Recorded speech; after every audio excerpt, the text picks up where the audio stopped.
Students, आज हम chapter 13 की प्रॉब्लम नंबर 9 देखेंगे। अच्छा, प्रॉब्लम नंबर 9 में एक कंपनी दी गई है, ठीक है, जिसके पास दो प्लान हैं। एक एक तो है कि वो रॉक बिल्ड ट्रक परचेज़ करे, ठीक है, जिसकी इनिशियल कॉस्ट जो है वो उसको 74,000 पड़ेगी, ठीक है। इसकी इनिशियल कॉस्ट 74,000 है एंड इसकी जो लाइफ है वो 8 इयर्स है।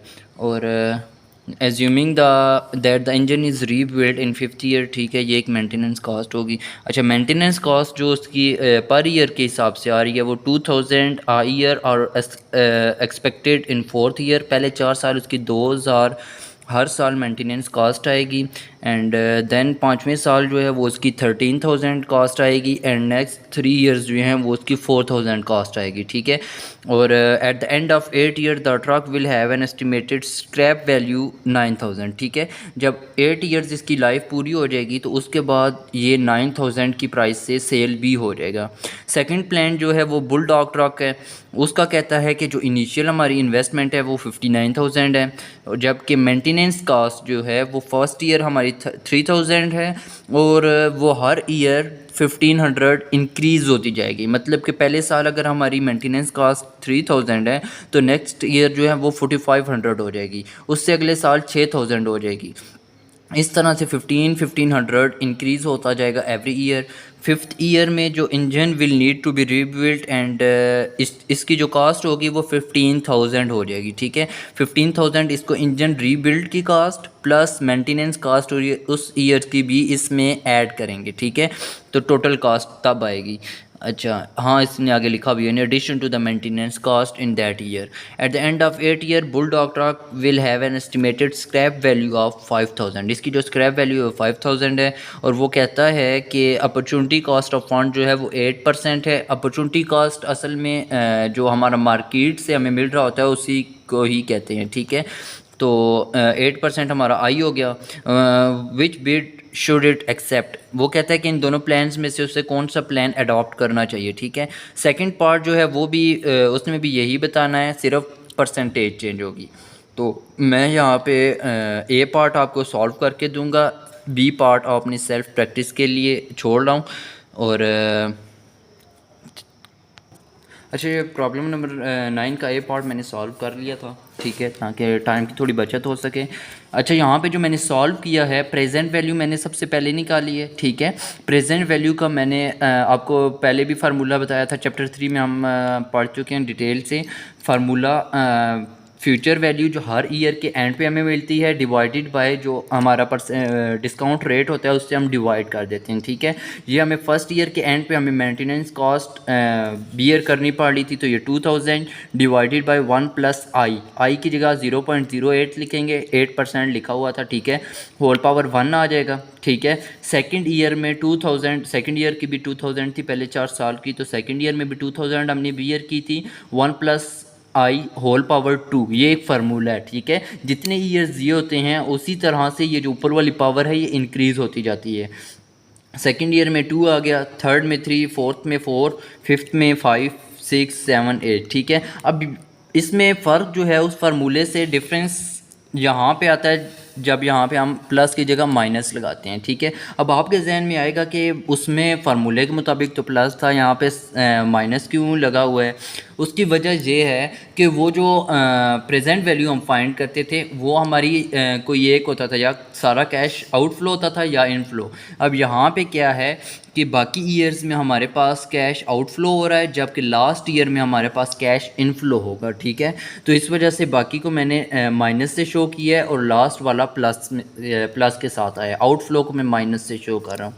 तो इसको जब हमने सिंप्लीफाई किया है तो ये अमाउंट्स आ गई हमारे पास, ठीक है, 8 इयर्स की। और इन सब को जब कैलकुलेटर में सॉल्व करने से हमारे पास अमाउंट आई है प्रेजेंट वैल्यू की, वो 17,625 आउटफ्लो आया है प्रेजेंट वैल्यू, ठीक है। अब हमने फाइंड करनी होती है net present value. Net present value में क्या होता है कि जो इन्वेस्टमेंट होती है वो हम प्रॉफिट में से माइनस कर देते हैं, ठीक है। प्रॉफिट में से माइनस करते हैं इन्वेस्टमेंट, हमारी इन्वेस्टमेंट हमने जो इनिशियल की है वो है हमारे 74,000, ठीक है। तो तो उसको जब हमने माइनस किया है, ये पहले से माइनस का था, ये फार्मूले वाला माइनस और ये इन्वेस्टमेंट, ठीक है। फार्मूला मैंने ज़रा उल्टा लिख दिया, ठीक है। तो इनको जब माइनस करेंगे तो दोनों माइनस माइनस माइनस ऐड हो जाएंगे और नेट प्रेजेंट वैल्यू हमारी जो बनी है, मतलब जो हमें आज इसकी कॉस्ट बियर करनी पड़ रही है, वो 91,625 है। ये रॉक बिल ट्रक की, ठीक है। ये रॉक बिल ट्रक की सारी कैलकुलेशन हुई है। इसी तरह से फिर हम बुल डॉग ट्रक की भी ऐसे ही कैलकुलेशन करेंगे, ठीक है। सेम मेथड यूज़ हुआ है, इसमें जो लास्ट थी वो नेगेटिव थी, ठीक है। अब लास्ट जो ईयर की कैश फ्लो थी, उसको एनालाइज करते हुए एक चीज़ का ध्यान रखना है, वो ये कि लास्ट ईयर में हमें मेंटेनेंस कॉस्ट भी बियर करनी पड़ती है और स्क्रैप वैल्यू भी हमारे पास आती है। जैसा कि इस टेबल में मैंने बनाया हुआ है, ये रॉक बिल ट्रक का था और ये बुलडॉग ट्रक का, ठीक है। तो ये बाकी तो ईयर्स की वैसे ही थी जैसे हमें दी हुई थी। यहाँ पे फ़र्क आ रहा था, या इसमें बुलडॉग ट्रक में उसने कहा था कि 15,000 की हमने 5th ईयर में इंजन पे रीबिल्ड पे कॉस्ट आई थी। उसमें मैंने वहाँ पे भी आपको बताया था, उसमें मेंटेनेंस कॉस्ट ऐड होती है, ठीक है। इस साल की जो हमारे पास मेंटेनेंस कॉस्ट बन रही थी वो 6,000 में 1,500 ऐड करें तो 7,500 बन रही थी। उसको हम 15,000 में ऐड करेंगे तो हमारी जो टोटल आउटफ्लो होगा ईयर 5th ईयर में, वो हमारा 22,500 होगा, ठीक है। तो ये इस तरह से आया। हम लास्ट ईयर की मैं जैसे बात कर रहा था कि टोटल आउटफ्लो की हम बात करते हैं, तो रॉक बिल ट्रक में फार्मूले में मैंने 5,000 लिखा हुआ था, तो इसकी मेंटेनेंस कॉस्ट 4,000 और स्क्रैप वैल्यू जिसमें ये सेल होगा वो 9,000। इन दोनों का जब रेफरेंस निकालेंगे तो पॉजिटिव 5,000 हमारे पास इनफ्लो आएगा। तो रॉक बिल ट्रक का 5,000 फार्मूले में हमने यूज़ किया लास्ट ईयर में। इसी तरह से बुलडॉग ट्रक में 13,500 हमारी मेंटेनेंस कॉस्ट आ रही थी, जबकि इसकी स्क्रैप वैल्यू है वो 5,000 है। तो इसमें से जब ये माइनस करेंगे तो हमारे पास नेगेटिव 8,500 बचेगा। तो फार्मूले में यही वैल्यूज़ यूज़ हुई हैं। अब नेट प्रेजेंट वैल्यू हमारे पास आ गई रॉक बिल ट्रक की भी और बुलडॉग ट्रक की भी, ठीक है। अब उसने हमें कहा था कि इन दोनों में से कौन सा प्लान हमें अडॉप्ट करना चाहिए, ठीक है। ये भी सॉरी नेगेटिव वैल्यू ही है, ठीक है। ये भी हमें आज कॉस्ट बियर करनी पड़ी। अगर हम कॉस्ट देखें तो हम वो वाला प्लान अडॉप्ट करेंगे जो हमें सेविंग दे रहा होगा, ठीक है, जिसकी कॉस्ट लेस होगी। तो कॉस्ट अगर लेस देखी जाए तो रॉक बिल ट्रक की एक 91,625 हमें आज बियर करनी पड़ती है, जबकि ये बुलडॉग ट्रक जो है इसकी 1,11,273 हमें आज बियर करनी पड़ती है। तो इस लिहाज से रॉक बिल ट्रक वाला प्लान हम अडॉप्ट करेंगे क्योंकि ये हमें प्रॉफिट देता है। तो ये हमारा पार्ट ए हो गया। उम्मीद है आपको समझ आ गई होगी, और अगर कोई कन्फ्यूजन या मिसअंडरस्टैंडिंग है तो आप कमेंट में लिख सकते हैं।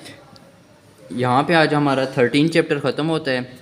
वीडियो को लाइक करना, चैनल को सब्सक्राइब करना मत भूलिएगा। थैंक यू, अल्लाह हाफिज़।